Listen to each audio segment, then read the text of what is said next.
With a dominating alliance and numbers dwindling quickly, let's get to Survivor Season 48, Episode 10. Okay, so we do have kind of the episode start off with camp life, but it wasn't as much of a focus. Yes, thankfully. Last week was a little too much of a camp life focus. This camp life focus was, I think, really vital, though, to the season storyline, because essentially what happens is we've got 8 players left, and you've got more or less 2 sides of it. So you've got Shaheen, Kyle, Joe, and Eva, who are clearly working together, are kind of this strong alliance that's been dominating up to this point. And then you've got kind of the outcasts. You've got Mitch, Star, Camilla, Mary. These kind of outcast 4 are openly trying to decide, like, if it makes sense for the 4 of them to kind of band together to get a bigger target out. And what's funny to me is I get so frustrated because I'm like, why are we even debating? Yeah, like, no, literally. Common sense tells us you should be going after a big target or you are going to go. Yes. Those 4 on the other alliance have literally been dominating the challenges. Joe keeps winning. Eva keeps winning. Shaheen's won once. Who am I forgetting?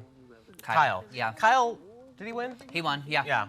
So I just don't get it. And what really makes me mad, to be honest with you, is I'm like, yes, it's a numbers game, and yes, it's tricky because 8 is obviously an even number. But it's like, okay, so even if the strong 4 voted the same person, and then the outcast 4 voted the same person, we had a tie. Here's the thing: when it comes out to a tie, that's then the only people you can vote for. And I would bet you money that if it came down to that point, I would bet Kyle would potentially change his vote, and Shaheen could be convinced. Right. Well, Kyle and Camilla have had this little alliance themselves. Okay, but I'm starting not to understand it. I know, because don't I either. feel like each episode, and it's really making me mad because I would love to see Kyle and Camilla go far in the game together, because they did have this like kind of underlying dominating factor up to, I would say, the merge.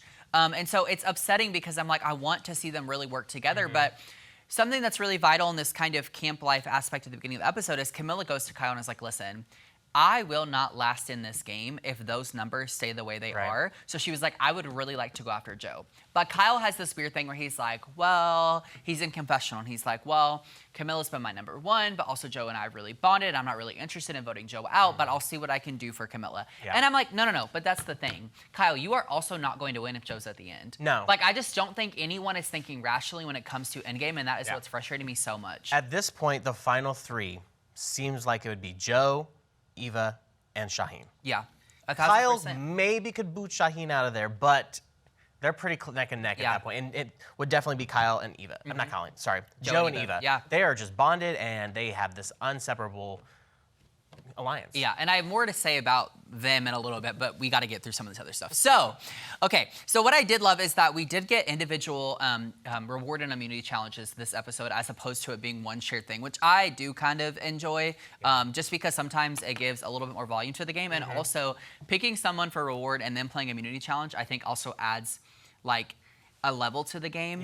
Given that, like, because some people, like, after this award, some people were upset they weren't picked, and so I feel like it kind of adds fuel to the fire when it comes to the immunity. When you have those players picking who goes with them on the reward, you either 1, show your hand, or 2, if you pick somebody that people don't think you're aligned with, shows that you're strategically playing the game. Yes, exactly. And so this reward challenge was super interesting. The main thing I remember was how they started in the water and then they had to like crawl through the sand like worms to get to the end before doing the ring toss at the end. That, I just have to say, Camilla was like so me in this challenge. Like, she was like, this is the worst thing. Like, is this over yet? I was like, I just cannot imagine slithering my little body through the sand like that. I honestly think I would probably be worse than Camilla did. I mean, the sand burn. Or just getting sand everywhere, too. Yeah. I'm like, not interested. No, thank you. So it comes down to Kyle and Joe. Shocker. And Kyle actually ends up pulling out the win on this one. So what's interesting is when it comes time to pick who goes on reward, he gets the opportunity to take 3 people. So basically half of the remaining contestants are going on reward. So Kyle picks Camilla, Eva, and Shaheen. What's interesting about this is immediately you see that Joe is kind of annoyed that he wasn't picked, which I didn't really agree with. And then also Mitch was mad, which I also didn't agree with. I'm like, Mitch, this should show you that these people don't care about you, and also you're not in the numbers like you think you are. Mitch's gameplay didn't make sense to me this whole episode. This whole episode, this whole season, more to that later, it's frustrating. I really don't understand. What I did find interesting, though, from a strategic standpoint, is once they actually get to the reward, Kyle does kind of share, you know, in confessional that he claimed to have picked Camilla for reward to essentially help maybe pull some numbers and kind of get her way of maybe getting Joe out with him actually having to do any work of it. So I'm like, I just struggle because I do see that as a ploy of him kind of trying to help Camilla, but then later on in the episode, he doesn't really help her at all. So then I'm like, I don't really understand. Well, Camilla just looked irritated the whole time. That too, I mean, maybe she was just exhausted, but I don't think she really wanted to work. You know, I think she knows Kyle's not really siding as well with her as they once were. Well, and I think it's like you look at the outliers. The reason it's so frustrating they choose, like they're so struggling with working together is I'm like, none of them have an advantage. No. None of them are good at winning immunity challenges. So they really have no up. Their only way to get past this point in the game is to literally band together and get one of these big guys out or Eva out. So it's I don't know. They just don't seem to realize that some of them do. Yeah. Camilla, Star, and Mary know they need to get one of the big guys out. But like Kyle and Mitch just do not realize that they cannot make it if they do not get Joe, Eva, and Shaheen out. Yeah, it is unbelievably frustrating, and I could keep going on about it, but I won't. So then we move into this episode's immunity challenge, which I love. This is a classic Survivor challenge that we've definitely seen in the last few seasons and beyond that, where essentially they have to go back and forth balancing dice to spell out a word. This time it was immunity. What I love about this is that this is always like truly anyone's game. Like no one has the upper hand in my opinion, because essentially you start on the platform, you walk across while you're balancing the other kind of platform you're setting your dice on, and you add a dice each time. What I love about this game, though, and we've seen this every season, is you see the leader change throughout the episode, or not the episode, the challenge, I'm sorry, because it's such a like tricky game that you make one wrong move and all your dice fall. I mean, the leader changed constantly. Constantly. While watching, I was like, I wish they had a timer to show us how long this went on. Yeah. Because it seemed like forever. That's a good point. I wish that as well, and we didn't get that, which is, I don't know, interesting. So it kind of really seemed like it was maybe going to between me like Joe and Kyle once again towards the end, but ultimately Joe pulls out the win, which it was like wah wah, like he won last time too, and now I'm like Camilla's not going to get out who she wants to get out. But what's fascinating is we go back to camp after, so now we're in like the kind of pre-tribal phase of the episode. So Joe was a possible target. Obviously now he's off the table. Yeah. What I did not understand from the outlying four, or respect from the outlying four, is at this point, they kind of mutually decide that they don't feel like the four of them are going to be able to get on the same page. So they decide that they're just not going to work together. Well, okay, so here's my thought. They could have been on the same page if it wasn't for Mitch. Yeah. Camilla's like, I'm willing to do the rock draw. Yeah. You know, and Star and Mary were as well. But for some reason, Mitch is like, I don't trust Mary and Star. Which doesn't make sense to me because I'm like, why? Your only hope of getting someone out at this point is to align with them. You're going to be the next one out. And it's like, what has Star and Mary done to make you not trust them? And also, Mitch is part of the 6 alliance, but he knows he's at the bottom, and he will not beat them. Mitch hasn't won a single thing.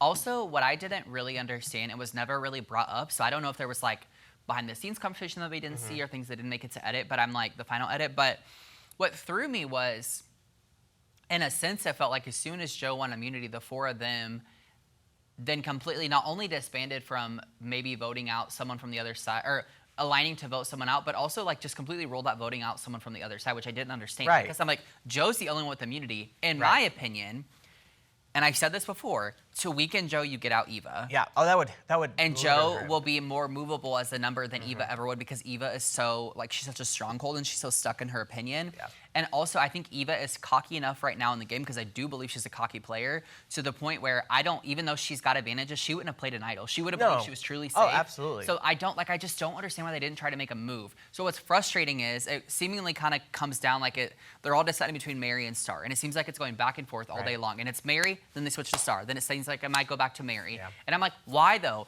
Neither of those women are a threat. And I also don't understand why these 4 players are so stuck on like making it to the end together, because I'm like, the thing is, no one's going to respect your game when you get to the end. No. Everyone has proven that. Well, and Joe even sits down with Camilla to try to get on her good side for jury. Or, no, sorry, Mary, not Camilla. And Mary's like, I see through it. Yeah, that was I'm not going to give you a vote. I mean, it was bad, because the way he went about it, horrible. Even when it was also really weird and dumb, was Mitch outright telling Star, I need to talk to other people. You should play your shot in the dark tonight. Yeah, and she's like, what? That. Yeah, I didn't understand that. I was like, I don't know. So then we go to Tribal Council. And it is kind of funny because Star does kind of call out Mitch, which I love. Oh, I loved it. I thought that was hilarious. Well, Mitch told me to play my shot in the dark, and I'm like, yeah, call him out. Exactly. Star kind of subtly called out everyone, which I appreciated. But in the end, Star does get the majority of the votes, and is sadly, and I do mean sadly, because I am a Star stan, gets voted out, and I was really upset by this. One thing I will say though, I was thinking about this as she was limited. So Star was one of my 3 pre-season interviews. And I really, truly believe that what she told me her game would be like and how she desired to play in the interview was truly how she ended up playing. I think she was extremely true to herself. I don't think she tried to be somebody that she wasn't. Yeah. And ultimately, like, she wasn't willing to sacrifice who she was to, like, the whole thing with her, even with the shot in the dark, she was like, I don't really want to put it up to fate. Like, I want to put my trust in what it is. What's sad, too, is we didn't get to really see Star until this episode. Yeah. In this episode, we got a rap, two raps, technically, out of Star, and then randomly, she called Jeff Uncle JP. Uncle JP which, over and over which again, which fun. I loved and was hilarious. Yeah, but I didn't understand it. So I need them to go after this other 4 lines. I'm tired of Joe, Eva, Shaheen, and Kyle. I think they have to. I think they have to go after them to stay in this game. I will say too, I am very interested to see how this next episode goes, because I think one of 2 things is going to happen that's going to be really vital for the rest of the season. I think Kyle is either this episode or the next episode going to end up going against Joe and Eva. As he should. Or I think eventually he will do the dirtiest thing of all and blindside Camilla, which I imagine, and stick with Joe and Eva. Because the crazy thing is, you guys, I was thinking about this morning, like, we're not so far off from the finale. No. We've got 2 more episodes, and then it's finale night. Crazy. So I'm like, it's going to get down to these numbers, and then it's like, there's just not a lot of time to make a big move. No. This season has not held my interest as much as these last few seasons. A lot of people have been comparing this season. A lot of fans were not happy with the outcome of, I believe it was Survivor 43 when Gabler won. Oh. And a lot of people are comparing this season to that season, which I think is kind of funny, because a lot of people feel like every other season in the new era has shined. Yeah. I mean, 43 was good, though, until he won. Yeah. You know, it still had some good meat in the body of it until randomly Gabler won. Yeah. So I don't know. We're going to see what happens. I am hopeful, but not expecting much. I'm keeping my expectations low. Yeah, I would. As far as this next episode goes. But for me and for the longevity of the rest of the season, however much time is left, 3 episodes or whatever it is, I would really like to see someone from the other side go. Preferably Joe or Eva. But honestly, get out Shaheen. I wouldn't be mad if he went, because I still think it would hurt their numbers. Yeah. And I think they need that. I would like to see Kyle side with Camilla, but we will ultimately see what happens. And I think Mary will, I think Mary could make it a little bit further. I just think that she has no shot of winning, and I think that no one's actually going to pick her up as an ally. So. No. Here's my predictions. I think that Mary will be out next, followed by Camilla, and then Shaheen and Kyle in fire, and then even Joe going to the final 2 for sure. That's my predictions. I don't know. You never know. Yeah, I don't know. It's going to be really interesting rest of the season. So you guys let us know what you think. That is all for this review of Survivor. Brand new episode of Survivor airs Wednesday on CBS.